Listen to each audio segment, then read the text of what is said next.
Kill Team Fortress 2. Dirty Bomb couldn't do it. Even Overwatch couldn't do it. Battleborn couldn't... Okay, I'm sorry, I couldn't keep a straight face. But wait, a new challenger enters the fray. LawBreakers. So you're probably thinking, what the hell is LawBreakers? And honestly, I thought the same thing until an Nvidia newsletter came with an alpha code. Now, I assumed I was chosen due to my raw video game magnificence, and once I got in game, this was confirmed by the caliber of my fellow alpha invitees, such as Mr. Trollslol, Kex, and Minecraft_James. The basics. So just like most online team-based multiplayer games, there's some sort of story. Honestly, I don't know how or why, but one of the unique qualities of this game is that the gravity is messed up. Sometimes. There's areas of every map where there's low gravity, where you can float around and enjoy a full 3-dimensional combat, and then exiting these areas, everything is normal, apart from the fact that everyone is trying to kill everyone else. Now obviously this qualifies for the Team Fortress 2 killer debate because it's a class-based shooter, and in this alpha build there is 4 classes, and at least a 5th being teased on the character selection screen, and we will come back to each of those in a moment. The abilities in this game, which again we'll come back to in a moment, do compare a lot more to the Overwatch style rather than the Team Fortress 2 one, due to the fact they're on cooldowns just like in a MOBA, and they've even got a charge over time ultimate ability on the Q key. In terms of game modes, there are currently 2 unique ones in the alpha, but we'll come back to those in a moment. To conclude the basics, you may be looking at this and thinking, if anything, this looks more like an arena shooter a la Quake or Unreal Tournament. And that's probably because 1, it's built in the new Unreal Engine, but also 2, it's a project being led by Cliff Basinski. And he's a former Epic employee, the company behind Unreal, and he's also an ex-developer of Unreal Tournament. Classes. So, in the current build of the game, there are 4 character classes, each with a distinct personality dependent on which team you play on, although they are all as cheesy as each other, bearing stunning voice lines such as, "Now I'm gonna whoop your ass," and, "Step right up, I've got looks that kill," and even, "Fangs out, bitch." Wow. The dynamics of these classes in this game are much more Team Fortress 2 than they are Overwatch, in so much as any class can probably win a 1v1 against any other class, and which class you play at any point in time is a matter of mood or preference, as opposed to the way it works in games such as Overwatch, where classes are designed specifically to counter other classes. Anyway, let's meet the team.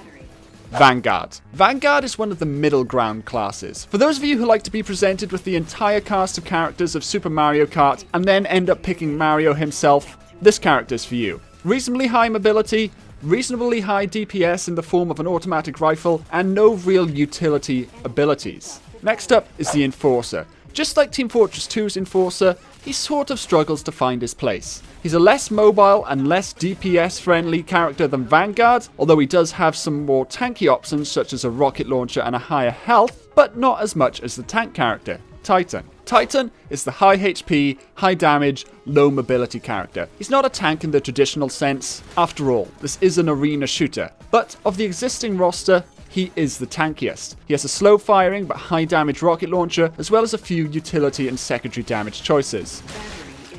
Oh no, I just killed Booby Shaker. Booby shaking is one of my favourite things. How could I have done this? Seriously, my girlfriend will confirm it. Honestly, look, I'll get her now. Go on, babe, you tell them.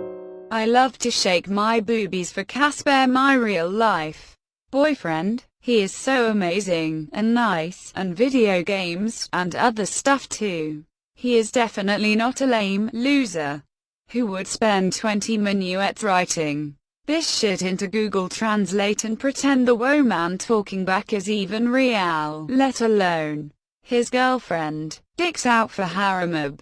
And last up is the Assassin. Just like a good assassin class, she's got high mobility with low health, and her primary damaging weapon is close range. However, I think something's gone a little bit wrong when tuning this one, because she's currently way too powerful, and entering into a 1v1 against Assassin is a lost cause unless you manage to land a perfect rocket on her, which ultimately will end up damaging you as well. Now obviously this is an alpha, so I'm certainly not going to hold the game accountable for balance issues right now. Abilities. Now in terms of abilities, every class has got a primary weapon with a clip size and infinite ammo. Some classes also have a secondary weapon. Every class also has a mobility ability on their shift key, either extra damage or utility on E, and an ultimate on Q. All of the ultimates are on a finite and absolute cooldown, and by that I mean there is a fixed amount of time they take to recharge. No damage dealing or objective scoring will increase or decrease the charge time. For the most part, these ultimates are fairly well balanced. They're clearly more powerful than the basic weapons or abilities, but not too powerful that the whole game feels like it's balanced around waiting for your ultimate to build and then going in all at once and wiping the enemy team. Although, some ultimates seem a little bit more useful than others. Again, such as Assassins, which is an AoE damage, health on kill, and wall hack for 10 seconds, as where Vanguard's is just one of those. Every hero also has a mobility ability. Vanguard can fly through the air on thrusters, Enforcer can sprint and double jump while sprinting, Titan can do this. I'm not sure whether I would exactly call this a mobility ability, just more like something a toddler does when it's angry. But I want to do a poo in Paul's bathroom. Don't be silly, come on. I'm going to do a poo at Paul's.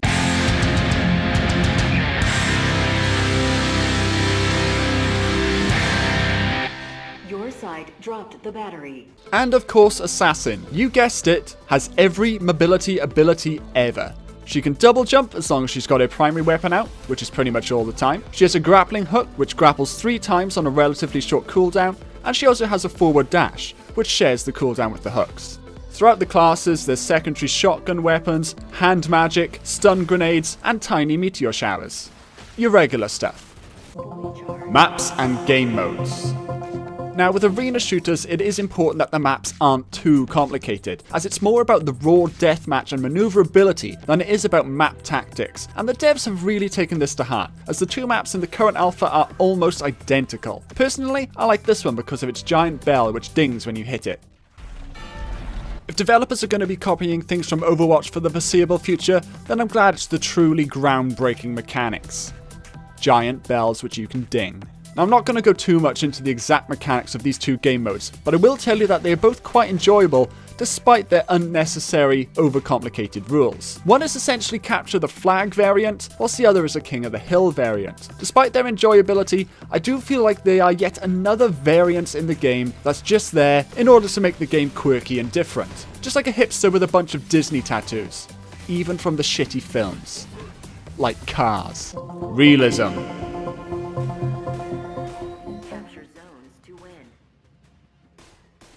No points scored here.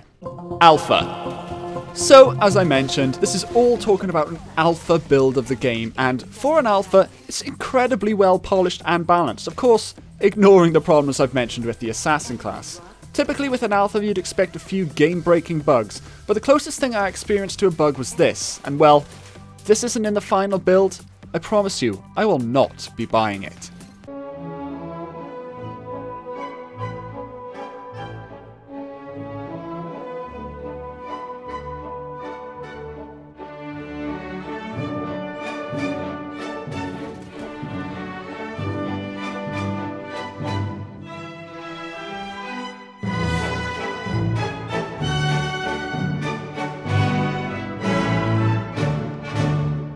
Future.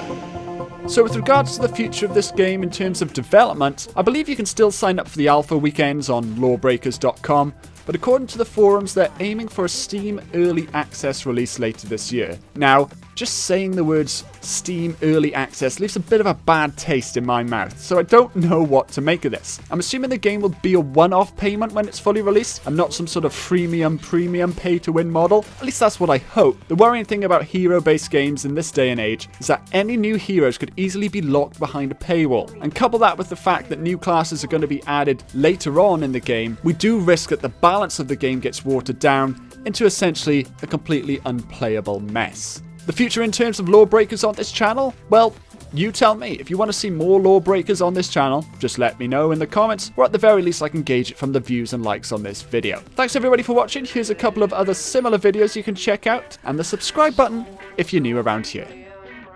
Hasta mañana. If that ain't fair, I don't know what is.